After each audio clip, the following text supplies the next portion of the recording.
from the Lakeside newsroom of the Henrico Citizen, your hometown news source since 2001. This is the Henrico News Minute with publisher Tom Lapis. Mass vaccinations begin for local seniors today. The school board redistricts 7 elementary schools and receives a proposed budget. And there's a new dog park in Lakeside. We'll have details about all those stories on today's packed Henrico News Minute. It's Friday, January 29th, 2021, and it's brought to you today by Henrico County. And now for the news. Well, 7,000 local senior citizens will receive their first COVID-19 vaccine doses today, tomorrow, or Sunday during 3 mass vaccination events in the region. The events are designed for residents of Henrico, Hanover, Richmond, and Chesterfield who previously registered or completed interest forms online. Doses will come from each locality's own allotment and from the Virginia Commonwealth University Health System, which donated some of its vaccines to the effort. Now, seniors who are selected should check their emails and answer their phones because officials will reach out directly to invite them to the events and will not be able to accept callbacks. Those who have been selected will receive 1 email and 2 phone calls before the scheduler moves on to the next person. That was according to health district officials in an email yesterday afternoon. That process will continue until all appointments are filled. At least 40,000 seniors in Henrico and Richmond alone have formally expressed an interest in being vaccinated, according to Richmond and Henrico Health District spokesperson Kat Long. These 3 events will predominantly serve adults 75 and older. Now, to become eligible for future vaccination events, qualifying residents of Henrico should complete an interest form. You can do that at vax.rchd.com or by calling 205-3501. Yesterday afternoon, the Henrico School Board unanimously approved redistricting plans that will impact some students at 7 Western Henrico elementary schools. The boundary shifts will relieve some overcrowding issues at River's Edge and Colonial Trail elementaries, and also shift students from Cackley, Longin, Springfield Park, and Twin Hickory to new schools. Even with the changes, overcrowding will continue to be an issue at River's Edge, according to Three Chop District Board member Mickey Ogburn. School officials intend to add additional classrooms to one West End school and increase the capacity of Longin and Jackson Davis when they are completely rebuilt in the coming years as a way to help address that issue, she said. The changes will bring all of the Twin Hickory community together at Twin Hickory Elementary by moving 4 neighborhoods from Colonial Trail back to Twin Hickory. 4 other communities will take their place at Colonial Trail, moving over from Cackley. 9 neighborhoods that had been zoned for Longin will switch to Echo Lake, while 6 that were zoned at River's Edge will move instead to Springfield Park. 2 apartment complexes zoned for Springfield Park will move to Longin, and 4 other communities will switch to Cackley. All the changes take effect with the start of the 2021-22 school year this fall. To find out if your home is impacted by the boundary shifts, you can visit henricocitizen.com, click on education, and look for this article. We've got a link to an interactive map that will tell you. Also at yesterday's school board meeting, officials said that a decision about when in-person learning will resume for the Henrico students who chose it should come February 4th. That's a week from yesterday. On that day, the school board will hold a special meeting to receive an update from its health committee about the return to school and also an update about the status of vaccination efforts for school system employees. At the board's meeting yesterday, health committee member and HCPS Chief of Staff Beth Tigan told the board that the committee was weighing 2 options. One would be to return students sometime after all employees who wanted to be vaccinated had received their first shots, or waiting until after they all had been fully vaccinated.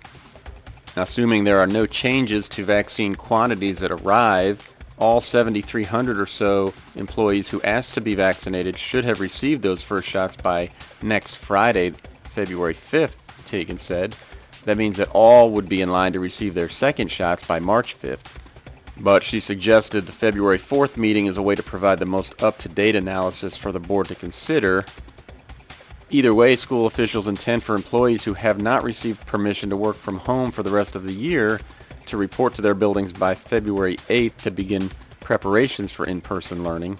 The Health Committee continues to believe that the most critical factor in determining the safety of returning in person is its set of mitigation efforts. That's what Teagan told the board. One of the county's mitigation strategies that still must be fully addressed is its plan to hire a clinic aide for each school. So far, it's filled just 34 of 62 positions.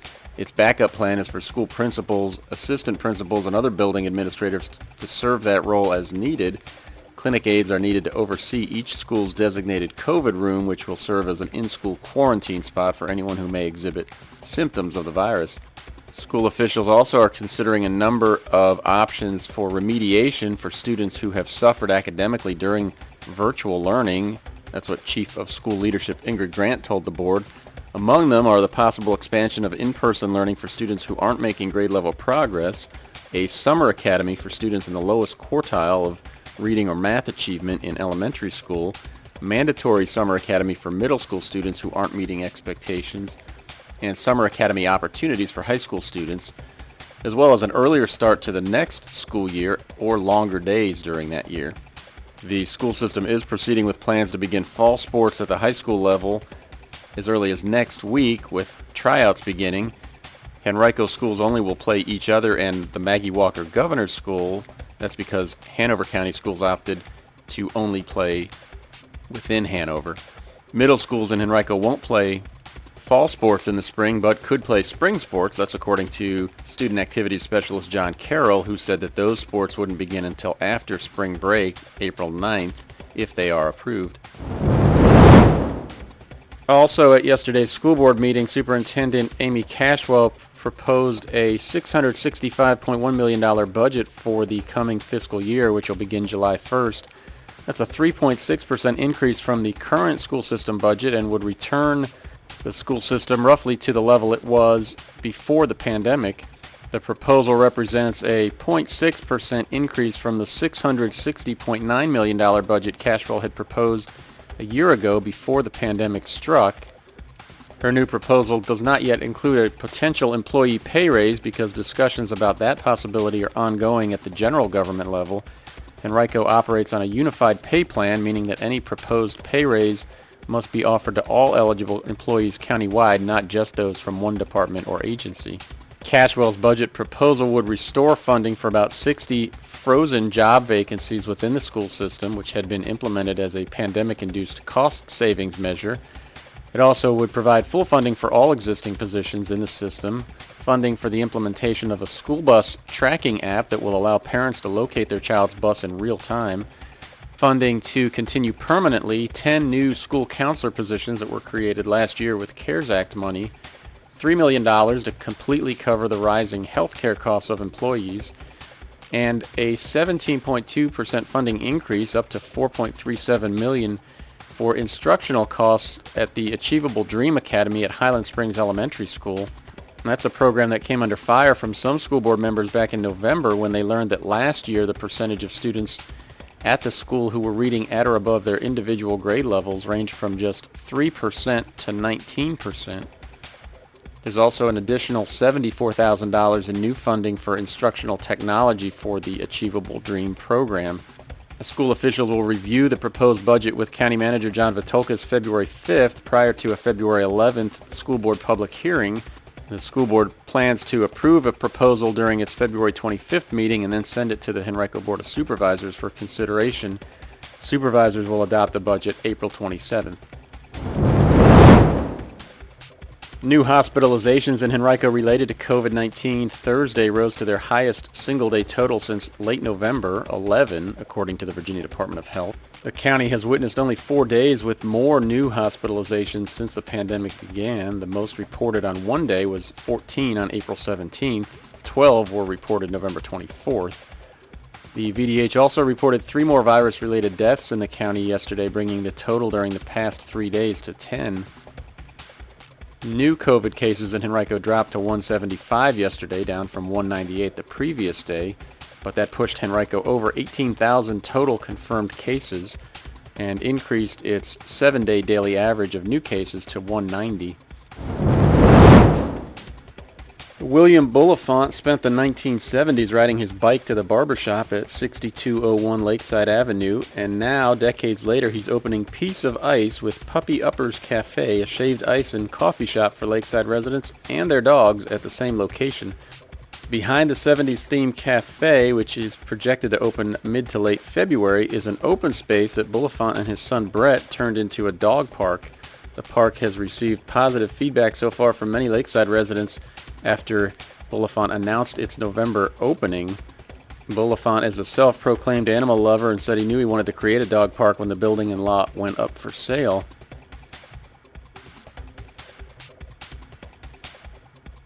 The building previously served as a hair salon and has a very recognizable set of giant scissors out front, which the previous owner left, and Bulifant is happy to have. He said, quote, "It's a staple for Lakeside," end quote. You can read much more about the dog park and Bulifant's plans for the site on henricocitizen.com by clicking on Community.